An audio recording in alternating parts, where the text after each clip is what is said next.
Il s'est imposé ces dernières années comme l'un des meilleurs combattants de l'histoire de la catégorie featherweight de l'UFC et même comme l'un des meilleurs combattants pound for pound de sa génération. Vainqueur à 3 reprises du talentueux Max Holloway, tacticien hors pair, maître des transitions et transformations, d'ancien rugbyman professionnel à combattant de MMA, de middleweight à poids plume, vous l'aurez certainement deviné, nous parlons ici d'Alexander Volkanovski.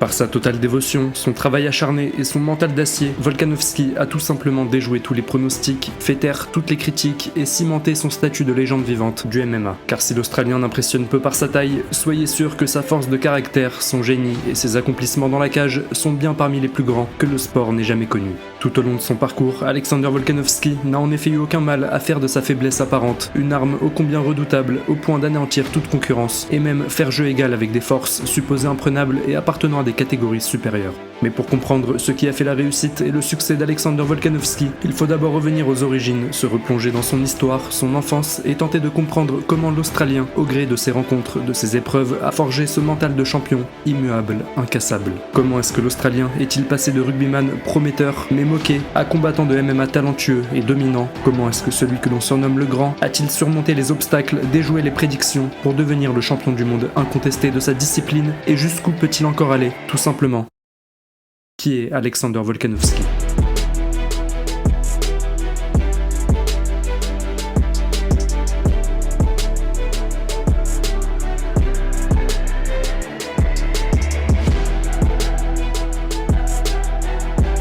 Avant de commencer, je tiens comme d'habitude à vous remercier pour tout votre soutien. Vous êtes de plus en plus nombreux sur la chaîne, c'est un immense plaisir de partager avec vous cette passion pour cet incroyable sport qu'est le MMA. Si ça n'est pas déjà fait l'équipe, abonnez-vous pour être tenu au courant des prochaines sorties de vidéos et rejoignez-moi sur mes réseaux, les liens sont dans la description. Et maintenant, sans plus tarder, découvrons l'histoire d'Alexander Volkanovski.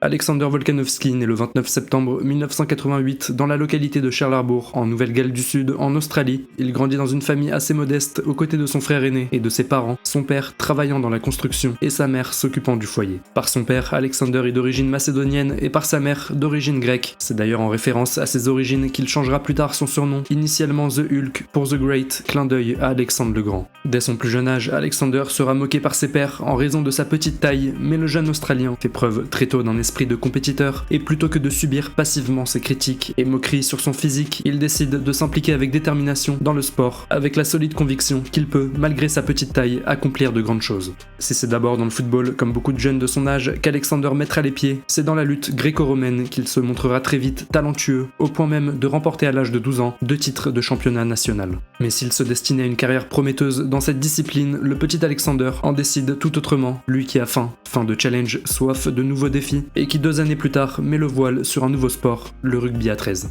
Nouveau sport, nouvelle révélation, Alexander se montre tout simplement prodigieux. Dans cette nouvelle pratique, le jeune Australien évolue rapidement et avec lui son poids. Jouant au poste de pilier, un poste reconnu pour rassembler les plus gros physiques de ce sport, Alexander n'a pas froid aux yeux et monte jusqu'à 97 kg pour une taille restée elle inchangée d'1m68. Régulièrement moqué pour sa taille, l'Australien n'en a que faire, davantage attaché à performer et à se dépasser qu'à écouter les critiques. Élu en 2010 meilleur joueur de son championnat, un championnat semi-professionnel qu'il remporte d'ailleurs l'année suivante, Alexander prouve qu'aucune limite n'existe à l'accomplissement de ses objectifs. Mais aussitôt sa carrière de rugbyman commencée, qu'Alexander y met un terme, car le cap est dès lors mis sur un nouveau sport, cette fois-ci pour de bon, les arts martiaux mixtes. La discipline intéresse en réalité le jeune Australien depuis des années, lui qui régulièrement regarde de sa télé les événements UFC. C'est d'ailleurs en parallèle de ses compétitions de rugby, alors qu'il continue ses entraînements en lutte, qu'il découvre la pratique du MMA, discipline qui ne le quittera plus jamais. À ses premières sessions de sparring, le jeune Australien surprend. Malgré sa petite taille, il domine chacun de ses partenaires d'entraînement grâce à sa lutte. Et très vite, Alexander fait le choix de participer à des premières compétitions en amateur dans la catégorie des middleweight, lui qui conservait encore un physique massif de rugbyman. Le constat est sans appel, le jeune Alexander roule sur ses adversaires, si bien que le passage chez les professionnels n'est désormais plus qu'une formalité. Le 19 mai 2012, Volkanovski entame ainsi ses débuts professionnels dans la catégorie des welterweight au sein d'une organisation locale. Il remporte son premier premiers combats par décision unanime avant de remporter 2 tournois régionaux, enchaînant les TKO. Alexander connaît néanmoins sa première défaite pour son entrée au Australian Fighting Championship face à Corey Nelson, contre qui il s'incline par TKO. Mais loin de se laisser abattre, il rebondit très vite avec une victoire par KO dans la même organisation. De là, Alexander enchaîne les victoires spectaculaires, KO, TKO, soumission. Le jeune Australien est un combattant complet, agile, puissant, terriblement efficace, éliminant ses adversaires les uns après les autres et ne laissant aucune place au doute. À mesure que les adversaires défilent et que les ceintures s'accrochent à sa taille, Alexander entame en parallèle une véritable transformation physique, descendant progressivement de catégorie en catégorie jusqu'à s'établir chez les poids plumes, c'est-à-dire les moins de 66 kg. Sur une série de 10 victoires consécutives et une seule défaite en 14 combats, l'Australien intègre ainsi en 2016 la prestigieuse organisation de MMA, l'UFC.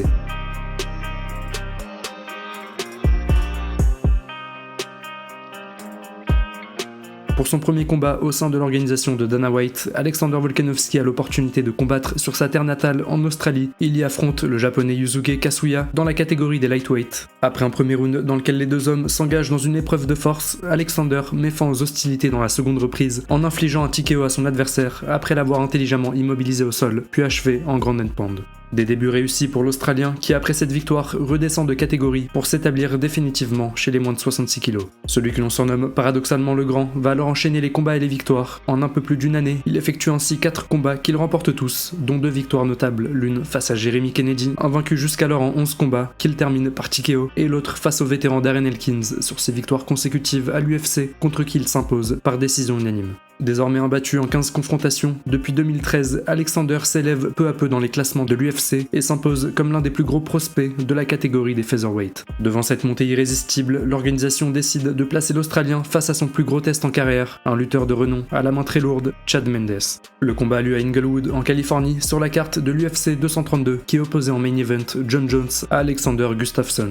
Bien que non favori pour cette rencontre, Volkanovski va réaliser une performance remarquable. Si le premier round est compétitif, les deux hommes prenant la température avant de s'échanger coup pour coup et Mendes de scorer un takedown, la seconde reprise va voir Volkanovski accélérer la cadence, mettre la pression et fatiguer Mendes avec ses coups au corps. Et malgré quelques frayeurs pour l'Australien, notamment lorsqu'il est mis knockdown et durement touché par un enchaînement en anglaise de son adversaire, c'est finalement lui qui aura le fin mot de l'histoire, infligeant à Mendes un monstrueux TKO avant la fin du deuxième round. Avec cette nouvelle victoire spectaculaire, Alexander Volkanovski signe son 6e succès consécutif dans l'organisation et s'offre par la même occasion le bonus de combat de la soirée.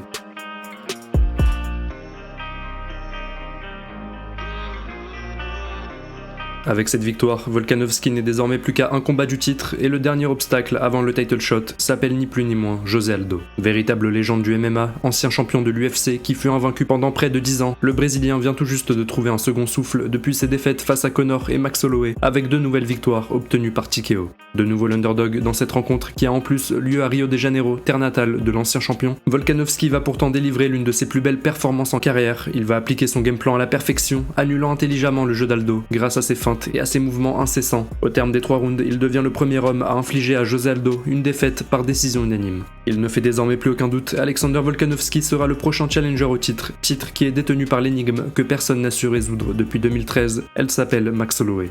Le natif d'Hawaï est connu pour sa durabilité, son menton en acier trempé et sa boxe en volume, l'une des plus abouties de tout l'UFC. Vainqueur à 2 reprises de José Aldo par TKO et sur une série de 14 victoires consécutives chez les featherweight, l'adversaire d'Alexander est encore une fois le favori d'un choc qui a lieu à Las Vegas en co-main event de l'UFC 245. Mais si l'Australien a emprunté son surnom à l'un des plus grands chefs de guerre, ce n'est pas pour rien, car une nouvelle fois, ce dernier va mettre en place et appliquer à la lettre un game plan parfaitement adapté aux forces de son adversaire. Dès les premières minutes, Alexander Volkanovski va s'attaquer à la jambe avant du champion en lui assénant de puissants et nombreux leg kicks, ce qui empêchera ce dernier de trouver son rythme et de mettre en place son jeu habituel. Round après round, la jambe d'Holloway subit les attaques répétitives du challenger, ce qui oblige même le champion à changer de garde. Dans les derniers rounds cependant, ce qui s'apparentait davantage à un jeu d'échecs prend des tournures de guerre ouverte. Les deux hommes échangent généreusement et chacun a ses moments de gloire, mais les juges rendent finalement leur verdict. Victoire par décision unanime d'Alexander Volkanovski, qui devient officiellement le nouveau champion de la catégorie featherweight après un run sans faute de 8 combats à l'UFC.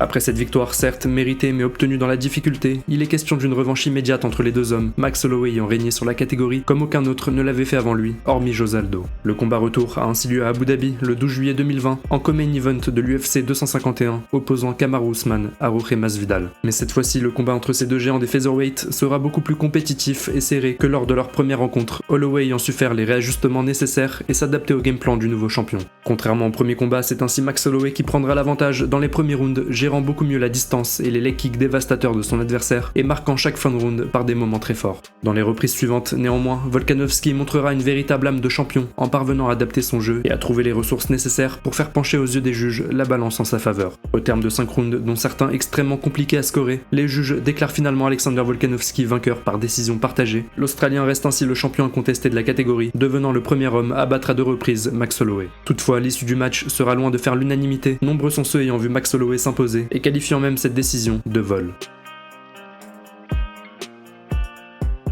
Ce deuxième combat laissera ainsi un goût amer aux yeux des fans de MMA, que ce soit aussi bien les partisans de Volkanovski ou ceux d'Holloway qui estiment qu'une troisième rencontre est nécessaire si l'on veut véritablement clore le débat. Mais avant que cette éventualité ne mûrisse dans l'esprit de Dana White, l'UFC va d'abord se concentrer sur d'autres événements comme l'organisation du prochain TUF, son émission de télé-réalité dans laquelle Alexander Volkanovski sera mis à l'honneur en tant que coach face à son futur adversaire et autre coach de l'émission, Brian Ortega. Expert absolu du jiu-jitsu brésilien, le natif de la Californie n'a subi qu'une seule défaite en 15 combats face à Max Holloway. Si à l'issue de l'émission, l'Australien part cette fois comme le favori de cette rencontre, il n'en reste pas moins que beaucoup voient Ortega lui arracher la ceinture. Mais loin de cet avis, l'Australien va mettre un point d'honneur à éliminer son adversaire et à faire taire les critiques qui fusent depuis son combat revanche face à Holloway. Et effectivement, si Alexander va globalement largement dominer son adversaire sur les 5 rounds, il va aussi, dans une séquence des plus impressionnantes, frôler la perte de connaissance et la défaite, lorsqu'après un knockdown, il sera pris dans une guillotine, la prise étant si serrée qu'on pourra voir le teint d'Alexander tourner au violet. Mais malgré l'étreinte de son opposant, le champion n'abandonnera pas et parviendra à sortir de la guillotine, et comme si cela ne suffisait pas, il sera pris quelques secondes plus tard dans un triangle dont il parviendra une seconde fois à s'extirper.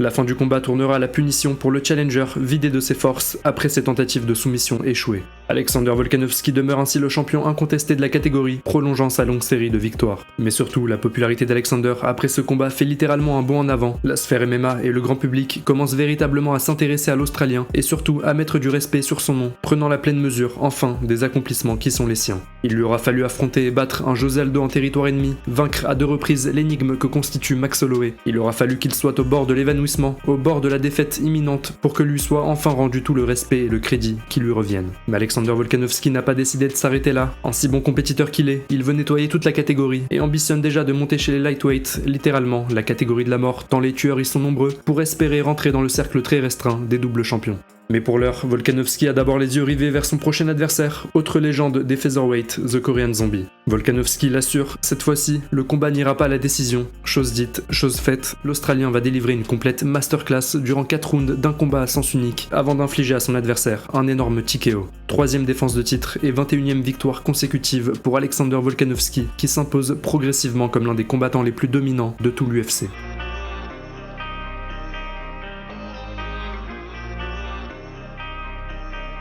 Mais pour asseoir définitivement son trône chez les poids plumes, il doit s'atteler à la difficile tâche de vaincre à nouveau l'ancien champion de la catégorie, Max Holloway, alors sur 2 victoires impressionnantes face à Calvin Kattar et Yair Rodriguez.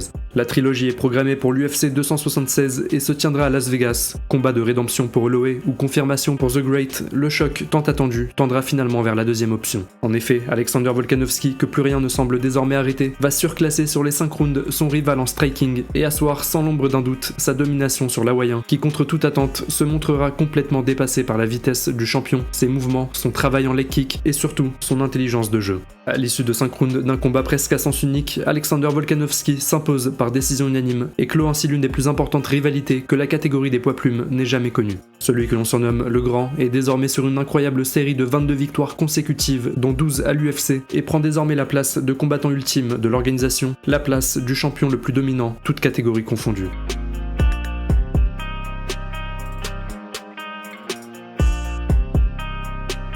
Si Alexander entre désormais dans l'histoire de l'UFC, et plus particulièrement dans celle des featherweight, il voit les choses en plus grand. Il veut désormais concrétiser ses ambitions, à savoir celle de devenir double champion. Et pour ce faire, l'Australien n'a pas froid aux yeux, il défie le champion de la catégorie supérieure, digne successeur de Khabib, Islam Makhachev, qu'il s'estime capable de battre. La tâche n'est pas simple, d'autant plus lorsqu'on connaît la lutte et le physique monstrueux du Dagestanais, qui comptabilise désormais une série de 11 victoires consécutives, sa dernière ayant été contre Charles Oliveira, qu'il a expédié en seulement 2 rounds. Dès lors, même si le combat programmé pour l'UFC 284 a lieu en Australie sur la terre natale d'Alexander, les chances ne sont clairement pas de son côté, et ça, les bookmakers le font savoir. Makhachev est donné gagnant à plus de 80%. Pourtant, ce choc entre le numéro 1 et le numéro 2 du classement pound for pound révélera bien des surprises le soir du 12 février 2023. En effet, dès les premières minutes du combat, Volkanovski se montrera bien plus vif et agressif que son opposant, essayant de casser la distance et le touchant à plusieurs reprises. Néanmoins, le champion des légers fera lui aussi parler son striking et en particulier sa puissance, les coups du Dagestanais semblant avoir davantage d'impact. Ce dernier réussira également à amener l'Australien au sol et à prendre son dos jusqu'à la fin du round. La deuxième reprise ressemblera à la première, Makhachev souhaitant contre toute attente jouer le jeu de son adversaire en striking. Alexander continuera d'avancer sur son opposant, subissant par moments les contres de son adversaire, mais l'Australien impressionne, il parvient même à toucher durement le Dagestanais sur une attaque en blitz. Si les 2 premiers rounds semblent remportés par Makhachev, le combat est tout de même bien plus compétitif que ce que la plupart anticipaient. Dans le 3e round, Volkanovski semblera même prendre l'avantage en assénant un plus gros volume de coups significatifs à son adversaire. Dans la 4e reprise, Makhachev s'en remet au Father's Plan, celui d'Abdulmanap Nurmagomedov, et amène l'Australien au sol. Il prend son dos et tente pendant de longues secondes de placer un étranglement, mais là encore, Volkanovski impressionnera par son sang-froid et son attitude de champion. Il résistera aux offensives de Makhachev et bien plus encore, c'est lui qui terminera le 5e round en grand end pound sur le champion des légers, après l'avoir knockdown sur une droite. Malgré ses derniers moments de gloire, ce ne sera néanmoins pas suffisant pour venir à bout du Dagestanais, qui à l'issue des 5 rounds remportera le combat par décision unanime. Alexander Volkanovski échoue dans sa mission, mais est parvenu à véritablement tenir Makhachev en respect, en lui donnant l'un des plus durs combats de sa carrière. L'Australien prouve ainsi sa véritable valeur de combattant, donnant tort à tous ceux qui le sous-estimaient.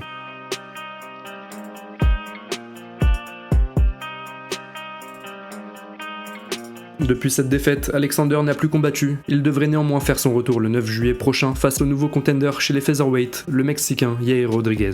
Une chose est sûre cependant, c'est qu'en cas de victoire, l'Australien n'abandonnera pas ses projets de 2e ceinture et une revanche face à Makhachev a de bonnes chances de se produire à l'avenir. Quoi qu'il en soit, Alexander Volkanovski aura marqué à jamais l'histoire de l'UFC. Cet athlète au parcours extraordinaire aura eu le mérite de casser les préjugés sur le physique, de déjouer tous les pronostics, de défier ses propres limites et de constamment se surpasser grâce à une détermination et une confiance inébranlables. Du gamin moqué par sa taille à l'élite des poids plumes de l'UFC, c'était l'histoire d'Alexander Volkanovski.